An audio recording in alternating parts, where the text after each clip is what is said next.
Vale a pena comprar o Xbox One em 2024? Ele é um videogame da Microsoft que muitas pessoas até esquecem nessas listas, mas ele tem uns pontos interessantes e também vários motivos para não comprar por culpa da própria Microsoft. E é sobre isso que eu vou falar agora.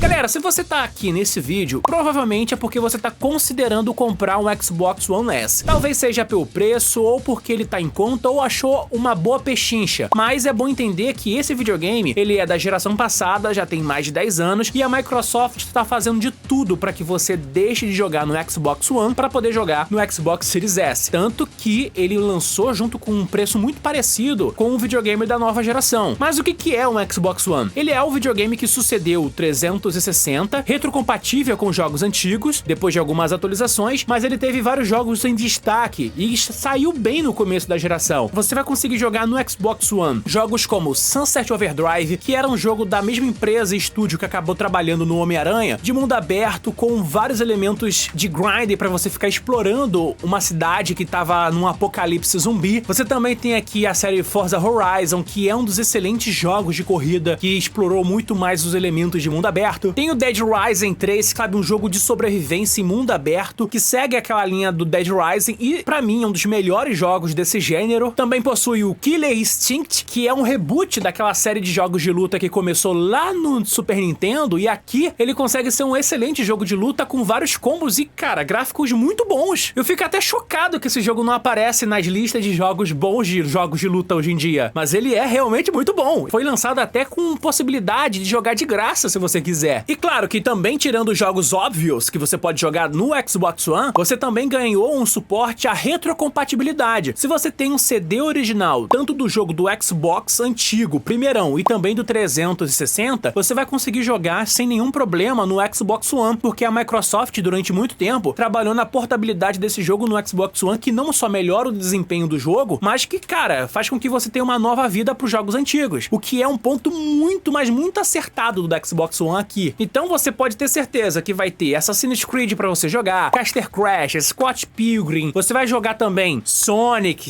Gears of War, os jogos originais da série Forza. Então não vai faltar jogo pra você conseguir jogar dentro do seu Xbox, porque vai ter 3 gerações suportados dentro de um videogame só. E se você achar que os CDs estão bastante caros, é bom lembrar que dentro da geração do Xbox One, a Microsoft criou o sistema que conhecemos hoje como Game Pass, que é uma assinatura que você precisa pagar para poder jogar vários jogos que estão sempre sendo atualizados, o que te dá um catálogo imenso de possibilidades de jogar jogos tanto da Microsoft como também de empresas parceiras e também jogos indies, que ainda acabam lançando versões para o Xbox One, o que é uma grande vantagem para quem quer conhecer jogos inéditos aqui. Sem contar que tem um detalhe que muitas pessoas acabam ignorando. A Microsoft criou também dentro do sistema do Game Pass o xCloud, que é uma forma de você jogar em nuvem. Você pode jogar no seu celular, mas no Xbox One você tem suporte a jogar em nuvem direto para poder não só não precisar baixar jogos, mas você também conseguiria jogar os jogos da nova geração, o que veio junto com o Xbox Series S, por exemplo, o que é uma vantagem enorme para quem quer experimentar os jogos da nova geração, mas tem aquele porém, os jogos rodam via nuvem, ou seja, se você não tem uma excelente conexão de internet, provavelmente não vai rodar bem. E a minha recomendação é que você jogue usando cabo de rede, porque o seu Wi-Fi pode ter uma certa instabilidade, daria um delay e poderia ferrar com a sua jogatina. Digo isso por experiência própria. Mas eu gosto muito dessa possibilidade. A Microsoft estava mesmo querendo investir com que as pessoas mudassem ou migrassem para a nova geração ou tentassem jogar os novos jogos, porque a sua assinatura é o seu principal negócio hoje em dia. Mas aí vem a questão, vale a pena comprar? Quais são os modelos? Aí vem a dúvida que muita gente entra aqui, porque os preços acabaram me deixando meio louco quando eu acabei analisando isso aqui. Tipo, os modelos que foram lançados dessa família do Xbox One são vários. O primeiro é o Fat, que é o modelo grandão, o mais caro de todos, pelo menos em preço internacional. Você encontra ele no Brasil usado por mais ou menos R$1.500, tá? E ele tem 500 GB de memória interna, que já é o suficiente. Você pode ligar também um HD externo nele para ter mais memória. Sem contar que, sabe, alguns pacotes dele tem o Kinect. Sabe, nos primeiros anos, a Microsoft estava investindo muito no Kinect ainda, que era uma espécie de câmera que você ligava no seu videogame e colocava em cima da TV para você jogar alguns jogos que naquela época trocar ainda valia a pena porque, bom, tinham lançamentos com jogos em sensor de movimento. Coisa triste porque hoje em dia isso nem existe mais, né? Mas isso era a grande inovação. Apesar de ser o primeiro modelo, ele vai rodar todos os jogos da família Xbox One. Não tem nenhum tipo de desempenho ruim com ele. Ele, de longe, é um dos mais seguros e pouco se sabe sobre defeito em um console como esse. Tanto que a Microsoft aprendeu com 360 e deixou ele muito aberto para ter muita saída de ar. Também existe o Xbox One S, que seria tipo uma versão slim dele. Ele é muito parecido com o no modelo Fat, só que ele na maioria das vezes se encontra numa cor mais branca. Assim, ele custa mais ou menos o mesmo preço se você caçar ele usado, mas o novo ele passa de R$2.000, o que eu não recomendo que você pague, porque é muito caro e eu vou te falar no final do vídeo por quê. Mas tem que tomar muito cuidado com esse modelo, porque tem alguns modelos do One S que acaba não tendo um leitor de disco, sabe? Aí você poderia perder alguns jogos que, pela retrocompatibilidade, ele rodaria apenas no CD. Então, você tem que tomar muito cuidado com isso, mas na maioria das vezes você encontra ele com memória de até 1 TB, que já é uma grande vantagem em comparação ao modelo Fat original. E claro, também existe o Xbox One X, ou One X. Ele seria uma versão mais Pro, feito para rodar os jogos em maior resolução, também com a maior taxa de quadros, melhor desempenho, mas entenda uma coisa, todos os jogos que rodam para ele também rodam no modelo padrão. Na real, não existe nenhum tipo de jogo exclusivo para poder rodar só nesse console. É tudo do mesmo jeito. É o mesmo jogo, só que com um desempenho um pouco melhor. Se você gosta de mais, sabe, uma taxa de quadro, um load mais rápido, ele vai entregar isso para você, mas não é nada que vai mudar, tipo, a sua vida de verdade. É só uma questão de paciência ou até mesmo costume com os jogos que você tá jogando. Só que esse você encontra, sabe, num preço de R$2.500. E aí que começa um perigo, sabe? A Microsoft, quando veio pro Brasil trazendo uma nova geração, que é o Xbox Series S, ela trouxe num preço que quebrou a cara de muita gente. Tipo, a nova geração, ela é o Xbox Series X e o Series S. Um custou no início por R$5.000 e o outro, o mais barato, por R$2.600, que você encontra até por menos aqui no Brasil hoje em dia, usado. Eu sei que teve uma polêmica que ela aumentou o preço em R$1.000, mas na real você ainda encontra por R$2.600 aqui facilmente. Se você tá aí de olho no Xbox One, eu acredito que não vale a pena você gastar R$1.500 num modelo desse. Se você conseguir comprar por menos de R$1.000, acho que até vale considerar. Mas se você tem R$1.500 e tá pronto pra comprar um Xbox One, eu acho que é melhor você juntar um pouquinho mais de dinheiro, porque quem junta R$1.500 consegue juntar R$2.600. Só tem um pouquinho mais de espera e paciência, e aí você vai poder comprar o Xbox Series S. Ele não só vai conseguir rodar todos os jogos da geração nova, mas também os jogos da geração anterior, porque ele tem retrocompatibilidade com tudo. Eu sei que tem o lance de não ter leitor de disco, mas você põe o jogo no Game Pass e todos os principais da Microsoft estão lá. E os próximos jogos também, principalmente Call of Duty. A possibilidade aqui é infinita, meu amigo. A questão é que essa